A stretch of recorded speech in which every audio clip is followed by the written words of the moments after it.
Good morning, CPAC.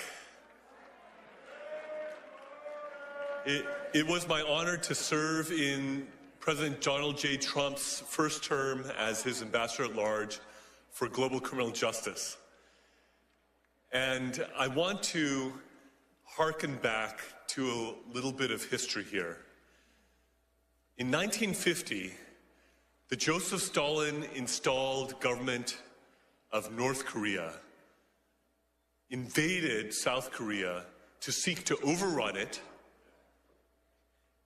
And in that conflict, a US-led coalition of 20-some countries repelled the communist aggression at the price of 50,000 American casualties. I honor the blood that was spilled by American soldiers to keep the whole peninsula from being one big North Korea, which is the most oppressive, darkest, most unjust place on planet Earth. And believe me, I know of many such places around the world, and it is number one in that regard. Now, South Korea stands on the edge of a cliff. The democracy in South Korea is in a danger that has not been in for decades. President Yoon, who loves America, who was strongly and staunchly allied with the United States of America, has been impeached and is in danger of being prematurely removed from office. Why? Because he had the courage to stick out his neck and say that there are things that are amiss in South Korea because there have been many indications of election fraud. We know something about that, I think, here in the United States. And there is a parallel situation going on. President Yoon, indeed, has been called the Donald Trump of Asia. And he declared martial law in order to try to seize evidence in regards to the election cheating that he believes has run rampant and has given the Liberal Democratic Party in South Korea an overwhelming supermajority in South Korea that they have used in legislative tyranny to overrun the country, to give a haven to North Korean spies, to welcome the influence of the Chinese Communist Party.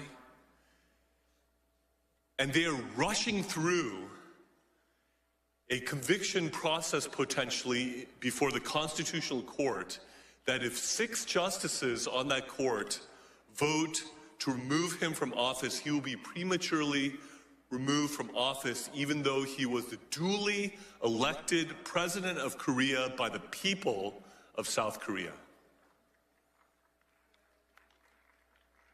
They are rushing this through because his chief political rival who wants to supplant him as president, Lee Jae-myung, who has allegedly sent millions of dollars over to North Korea against US sanctions and against the UN Security Council sanctions, who has aligned himself with North Korea and with the Chinese Communist Party, is himself accused of various crimes that if he is convicted, he would be disqualified from being a candidate for president of South Korea. So there is a legal and political race going on to try to convict and remove President Yoon before Lee Jae-myung is disqualified for running for president of Korea in the emergency election that will ensue if Yoon is removed. This is an issue for which freedom-loving, democracy-loving Americans should not be neutral. This is a situation where our government and our people should stand with our allies in South Korea and with President Yoon and stand up and be counted and let the world know that the robbing of democracy and the destruction of democracy, that we spilled blood to the tune of 50,000 casualties in the Korean War, will not be in vain,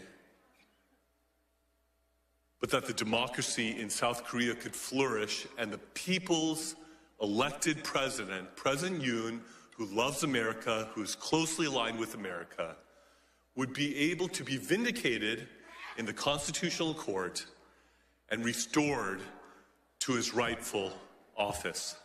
Thank you.